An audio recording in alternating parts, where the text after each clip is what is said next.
नमस्कार मित्रांनो, तुमचं स्वागत आहे आजच्या आपल्या एका नवीन व्हिडिओमध्ये। तर या व्हिडिओमध्ये आपण पाहणार आहोत जीसीसी टीबीसी इंग्लिश, मराठी आणि हिंदी 30 या विषयामध्ये आपल्याला विचारले जाणारे स्टेटमेंट कशा प्रकारे सोडवायचे आहेत। तर 30चं स्टेटमेंट कशा प्रकारचं असते सविस्तर माहिती आपण या व्हिडिओमध्ये पाहणार आहोत। चॅनलवर जर तुम्ही नवीन असेल तर चॅनलला प्लीज सबस्क्राइब करा आणि जर आजचा व्हिडिओ जर काही महत्त्वपूर्ण वाटला असेल तर व्हिडिओला लाईक करायचं आहे। तर चला आपल्या व्हिडिओला करूया सुरुवात। तर बघा मित्रांनो, आपल्याला जीसीसी टीबीसी इंग्लिश 30चं मी स्टेटमेंट सोडत आहो। इंग्लिशचं असेल स्टेटमेंट 30चं किंवा मराठी 30चं असेल किंवा हिंदी 30चं असेल, सर्व तिन्ही सब्जेक्टचं सेमच असणार आहे, सेमच मार्क आहे आणि सेमच तुम्हाला टायमिंग मिळणार आहे 30 या विषयामध्ये। तर बघा इकडे आपल्याला 20 मिनिटाचा टायमिंग आहे, पूर्ण 20 मिनिटातच आपल्याला संपूर्ण स्टेटमेंट सोडवायचं आहे 30 या विषयाचं। तर बघा इकडे क्वेश्चन शीट दिलेली आहे आणि इकडे आपल्याला आन्सर शीट इथं दिलेली आहे। तर जसं आहे तसंच आपल्याला इकडे टाईप करायचं आहे। तर सुरुवातीला जे काय इथं शब्द दिलेले असेल, मी जसं स्टेटमेंट आहे तसं मी इकडे टाईप करतो आणि त्याला कोणत्या प्रकारचं फॉर्मॅटिंग द्यायचं आहे आणि कोणत्या वेळेला द्यायचं आहे संपूर्ण माहिती तुम्हाला मी सोडून दाखवणार आहोत। तर बघा आता आपली टायपिंगची एक्झाम 2024 मध्ये सर्व परीक्षा पद्धत बदललेली आहे, मार्किंग सुद्धा बदललेली आहे। तर बघा तुम्हाला या स्टेटमेंटसाठी 15 मार्क दिलेले आहे। तर तुम्ही टायपिंगसाठी 7.5 आहे आणि त्याचं जे काय तुम्ही फॉर्मॅटिंग करसाल त्यासाठी 7.5 मार्क दिलेले आहे। तुम्ही 7.5 मार्कातच पास होऊ शकता, म्हणजे टाईप जरी केलं तरी तुम्ही पास होऊ शकता। तर बघा कशा प्रकारे लेटर आपल्याला हे स्टेटमेंट टाईप करायचं आहे ते पाहूया। तर बघा इथे आपल्याला B3 मध्ये स्टेटमेंट चालू झालेलं आहे। तर B3 मध्येच क्लिक करा। B3 मध्ये क्लिक केल्यानंतर बघा हे संपूर्ण काय आहे, कॅपिटल आहे। तर तुम्ही सिंपली एक कॅप्स लॉक चालू करून सुद्धा तुम्ही ते टाईप करून घेऊ शकता। तर मी त्यामध्ये बघा सर्व टाईप करून घेतो,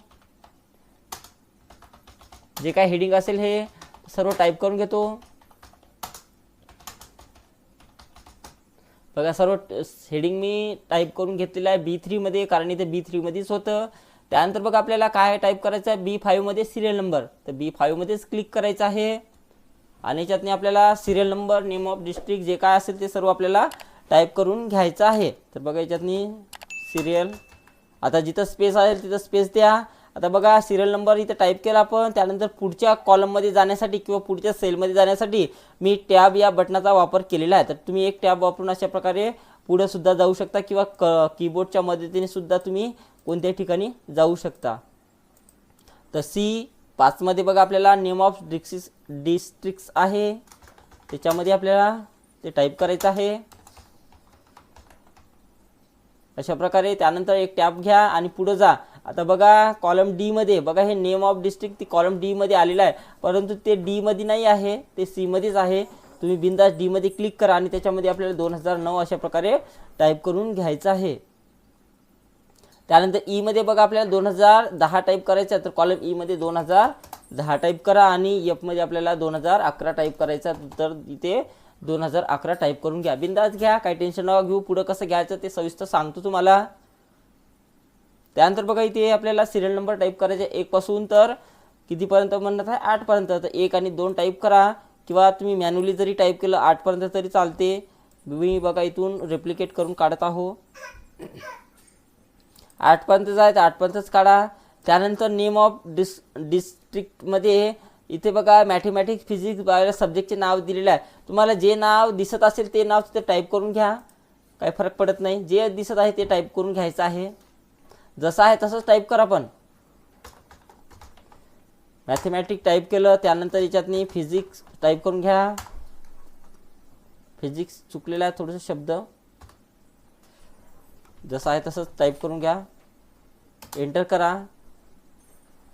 तुम्ही याच्यामध्ये कोणतीही चुका दुरुस्त करू शकता, काही प्रॉब्लेम नाही, त्याचे कोणत्याही प्रकारचे मार्क कटणार नाही। एंटर करा। जिओलॉजी झाल्यानंतर केमिस्ट्री टाईप करून घ्या, एंटर करा। त्यानंतर स्टॅटिस्टिक्स टाईप करून घ्यायचं आहे, एंटर करा। त्यानंतर सायकोलॉजी टाईप करून घ्यायचं आहे, एंटर करा। त्यानंतर सोशिओलॉजी टाईप करून घ्यायचं आहे, स्पेलिंग वगैरे चुकला असेल तर तुम्ही ते दुरुस्त करू शकता। त्यानंतर बघा आपल्याला 2009 मध्ये जे काय दिलेलं आहे ते आपल्याला याच्यामध्ये संख्या टाईप करून घ्यायच्या. आता संख्या टाईप करते वेळेस बघा तुम्हाला वाटत असेल डी मध्ये हे मॅथमॅटिक हा शब्द आलेला, तर त्यासाठी काय करायचं बघा, अशा प्रकारे कॉलम सी ला सिलेक्शन करा. अशा प्रकारचा कर्सर इथे या ठिकाणी ठेवायचा आहे. अशा प्रकारचा कर्सर येऊ द्या, क्लिक करा आणि त्याला अशा प्रकारे त्याची विड्थ वाढून घ्या, म्हणजे पुढे जाईल. पूर्ण वाढून घ्या थोडीशी, अजून तुम्हाला समजत नसेल तर पूर्ण तुम्ही अशा प्रकारे वाढवून घेऊ शकता. बघा सी कॉलममध्ये सी कॉलमच आहे आणि डी मध्ये मोकळाच आहे. तर डी कॉलममध्ये आपलं जे असेल ते आपण टाईप करून घेऊया. तर याच्यामध्ये बघा आपल्याला 1000 कॉमा ज्या ठिकाणी दिलेला आहे त्या ठिकाणी आपल्याला ते कॉमा तिथं द्यायचं आहे. तर 1030 टाईप केलं. त्यानंतर 1458 टाईप करून घ्यायचं आहे. जशी संख्या आहे तशी टाईप करून घ्या.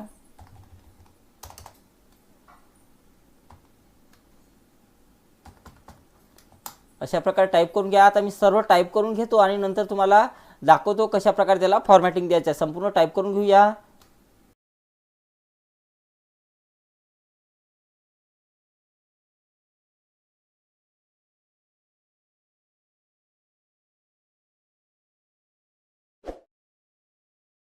मित्रांनो संपूर्ण मी टाईप करून घेतलेलं आहे. आता आपल्याला कशा प्रकारे त्याला फॉर्मॅटिंग द्यायचे आहे ते सुद्धा मी तुम्हाला दाखवणार आहोत.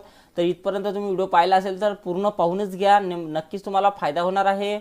तर बघा एवढं टाईप करून झाल्यानंतर आपल्याला आता फॉर्मॅटिंग द्यायचं आहे. आता हे टाईप करण्यासाठीच आपल्याला 7.5 मार्क आपले पकलेले आहे. तर 7.5 मार्क तुम्हाला नक्कीच हे मिळणार आहे टाईप केल्यानंतर. आता तुम्हाला 7.5 वरचे घ्यायचे जर असेल तर त्याला फॉर्मॅटिंग सुद्धा आपल्याला करेक्ट द्यायची आहे. तर बघा आता सुरुवात कुठून करायची आहे. सिरियल नंबर आहे ते व्यवस्थित अशा प्रकारे ॲडजस्ट करून घ्या, जेणेकरून याच्यामधला कोणतीही संख्या आपल्याला या रेषेला लागू द्यायची नाही आहे. तर व्यवस्थित सुटसुट्ट मोकळं घ्यायचं आहे.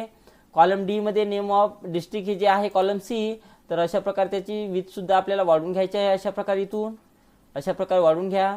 इथून विथ वाढवता जर येत नसेल तर तुम्ही फॉर्मॅटमध्ये जा आणि याच्यातून कॉलम विथ इथून घ्यायचे. आता बघा इथे 21.44 आहे. अजून थोडीशी आपल्याला वाढवायची असेल तर याच्यामध्ये आपण 22 करू शकतो. आपण 22 करा आणि एक एंटर करायचा. थोडीशी अजून वाढलेली आहे. आणि महत्त्वाचं म्हणजे शेवटची तिन्ही रो याची विथ आपली एकच असणं महत्त्वाचं आहे. म्हणून याला अशा प्रकारे सिलेक्शन करायचं आहे. सिलेक्शन करून घ्या. त्यानंतर याची सुद्धा विथ तुम्ही इथूनही अशा प्रकारे वाढू शकता तिघाला सिलेक्शन केल्यानंतर.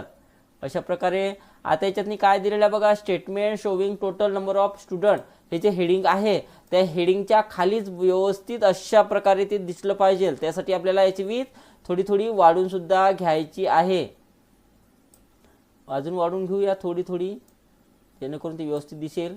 बघा आलं व्यवस्थित, त्याच्या खालीच आपलं आलेला या हेडिंगच्या खाली एवढी विथ आपल्याला त्याची वाढून घ्यायची आहे. एवढं झाल्यानंतर बघा जे मेन हेडिंग आहे त्या मेन हेडिंगला पूर्ण सिलेक्शन करा. अशा प्रकारे सिलेक्शन करायचं आहे. बी पासून तर कॉलम एफ पर्यंत संपूर्ण सिलेक्शन करून घ्या. आणि संपूर्ण सिलेक्शन केल्यानंतर त्याला इथं मर्ज आणि सेंटरचा एक ऑप्शन दिसत आहे त्याच्यावर क्लिक करायचं आहे. मर्ज आणि सेंटरच्या ऑप्शनवर क्लिक केलं त्यानंतर याचे दोन्ही अलाइनमेंट आपल्याला सेंटर सेंटर दोन्ही सेंटर सेंटर अलाइनमेंट करून घ्यायचे आहे. याच्यातून कोणत्याही प्रकारची साईज वगैरे आपल्याला वाढवायची नाही आहे. याच्यामध्ये दुसऱ्याला कशालाही हात लावायचा नाही. एवढं झालं. त्यानंतर त्याला काय करायचं आहे, नंतर बोल्ड करा आणि त्यानंतर अंडरलाईन करायचं. आता बोल्ड केल्यानंतर बघा इथं काही नाव दबलेलं आहे. तर दबलेलं जर असेल तर कॉलम बीची विथ सुद्धा थोडीशी अशी वाढून घ्या. आणि त्यानंतर कॉलम सीची सुद्धा मी थोडीशी वाढून घेतो, जेणेकरून ते आपलं हेडिंग मधोमध आपल्याला दिसलं पाहिजे. बरोबर दिसत आहे. आता अशा प्रकारे थोडंसं अजूनही वाढून घेतलं तरी काही हरकत नाही. ठीक आहे, व्यवस्थित दिसलं पाहिजे अशा प्रकारे ठेवा. त्यानंतर जे सब हेडिंग आहे त्या सब हेडिंगला सुद्धा सिलेक्शन करून घ्या. आता याला मर्ज आणि सेंटर करायचं नाही, फक्त पहिले बोल्ड करून घ्या आणि त्यानंतर याच्या दोन्ही अलाइनमेंट आपल्याला सेंटर सेंटर करून घ्यायचे आहे, जेणेकरून ते आपल्याला मधामध्ये दिसलं पाहिजे. त्यानंतर सिरियल नंबर जे आहे 1 पासून 8 पर्यंत अशा प्रकारे सिलेक्शन करून घ्या आणि याची सुद्धा अलाइनमेंट आपल्याला दोन्हीही सेंटर सेंटर ठेवायचं आहे. एवढं स्टेप बाय स्टेप करा आणि जेवढं तुम्ही टाईप केलं तेवढं याला अशा प्रकारे सिलेक्शन करून घ्यायचं आहे अशा प्रकारे. आणि त्यानंतर आपल्याला इथे फॉन्टच्या ग्रुपमध्ये जा, टेबलमध्ये जायचं आहे, बॉर्डरमध्ये, आणि याच्यातून त्याला आपल्याला ऑल बॉर्डर लावायचे आहे. सिंपल एवढंच करा, दुसरं काहीही करायचं नाही. जर याच्यामध्ये काही शब्द वगैरे जर चुका वगैरे जर दुरुस्त करायचे असेल तर तुम्ही करू शकता, त्याचे कोणतेही मार्क तुमचे कटणार नाही आहे. ठीक आहे. टायपिंगसाठी हे टायपिंग करण्यासाठी 7.5 आहे आणि जे काय आपण आता फॉर्मॅटिंग दिलं त्याचे 7.5 आहे. एकूण तुम्हाला 15 मार्काचं स्टेटमेंट आपल्याला विचारले जाते. तर 15पैकी 7.5 मार्क जरी असेल तरी तुम्ही पास होऊ शकता, बिंदास पास होऊ शकता. परंतु तुम्हाला अशा प्रकारे स्टेटमेंट सोडवायचं आहे. आणि एवढं झालं. त्यानंतर बघा आपल्याला सबमिट करून पाहायचं आहे. तिथं तुम्हाला दिसणार नाही आहे किती मार्क मिळाले किंवा नाही, हा डेमो करून दाखवतो त्याच्यामुळे तुम्हाला इथे ते दिसणार आहे. परंतु अशाच प्रकारे तुम्हाला ते सोडवायचं आहे. तर बघा आपली एक मिस्टेक झालेली आहे, बाकी सर्व आपलं करेक्ट आलेलं आहे. फॉर्मॅटिंग संपूर्ण करेक्ट आलेलं आहे. अशाच प्रकारे स्टेप बाय स्टेप तुम्ही फॉर्मॅटिंग द्यायची आहे. तर पाहून घेऊया की कशात मिस्टेक झाली. तर बघा स्टेटमेंट या शब्दातनी एक मिस्टेक आपली इथं झालेली आहे. तर काही हरकत नाही. तर बघा प्रेझेंटेशनसाठी 7.5 पैकी आपल्याला 7.5 मार्क मिळालेले आहे. टायपिंगमध्ये आपल्याला 7.5 पैकी 7 मार्क मिळालेले आहे आणि पासिंगसाठी आपल्याला 7.5च होते. तर आपल्याला 15 पैकी 14.5 मार्क इथे मिळालेले आहे. तर चॅनलवर जर तुम्ही नवीन असेल तर चॅनलला प्लीज सबस्क्राईब करा आणि अशाच प्रकारचे व्हिडिओ पाहण्यासाठी, संपूर्ण व्हिडिओ टायपिंगचे पाहण्यासाठी या चॅनलला नक्की सबस्क्राईब करून ठेवा मित्रांनो. नक्कीच तुम्हाला फायदा होईल. तर आजच्या व्हिडिओमध्ये इतकंच. भेटू एका नवीन व्हिडिओमध्ये. तर बाय.